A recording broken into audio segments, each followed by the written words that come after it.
और कितना सुंदर कहा है, भस्म भी नहीं है, चंदन भी नहीं है। भगवान शंकर को देने के लिए तुम्हारे पास में अगर भस्म नहीं, चंदन नहीं, रोली नहीं, मोली नहीं, तो कहा अपने हाथ की 3 उंगलियां यदि देव अधिदेव महादेव को मात्र स्पर्श कर देते हो तो भी चंदन, रोली, अबीर और भस्म के बराबर हो जाता है। केवल अपनी 3 उंगलियों का स्पर्श मात्र भी हमें सुख देगा। स्पर्श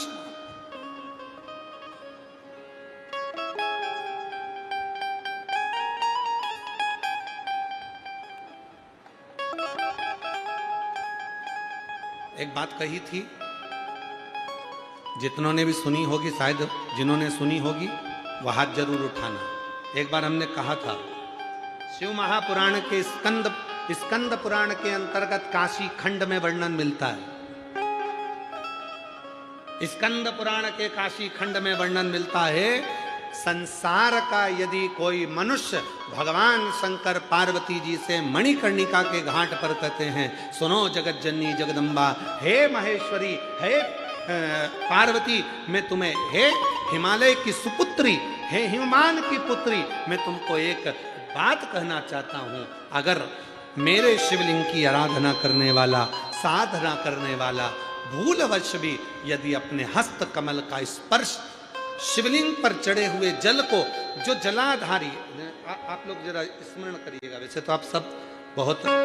शिव भगवान शंकर की भक्ति में अच्छे रमे हुए हो, फिर भी समझिएगा, हे पार्वती, शिवलिंग पर चढ़े हुए जल को जो नीचे गिरता है, जलाधारी पर जाता है, और जलाधारी से जो नीचे की ओर जाता है, जहां जिस मार्ग से अशोक सुंदरी,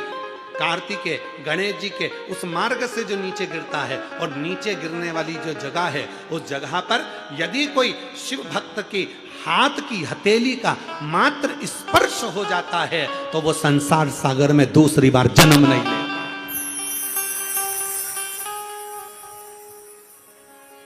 स्कंद पुराण में भगवान देवाधिदेव महादेव काशी खंड में यह वर्णन करते हैं, काशी खंड में। इसलिए जो शिव को भजने वाले हैं, शंकर का स्मरण करने वाले हैं, शंकर की भक्ति करने वाले हैं, शंकर की भक्ति में डूबने वाले हैं, जो शिव जी का अभिषेक करते हैं, वो क्या करते हैं, शिव जी का अभिषेक करते करते शंकर भगवान को स्पर्श करते हैं, स्नान कराते कराते वो भगवान शंकर की जलाधारी को हर ओर अपनी हाथ की हथेली से रगड़ते हैं, उसको स्पर्श करते हैं, उसको छूते हैं। क्यों? क्योंकि ये संसार सागर से हमारा दूसरा जन्म, इस संसार सागर में हमारा दूसरा जन्म, इस संसार सागर में फिर हम जन्म ना ले, इस संसार सागर में हम बार बार जन्म ना ले। पुनरपि जननम पुनरपि मरणम, जन्म और मृत्यु के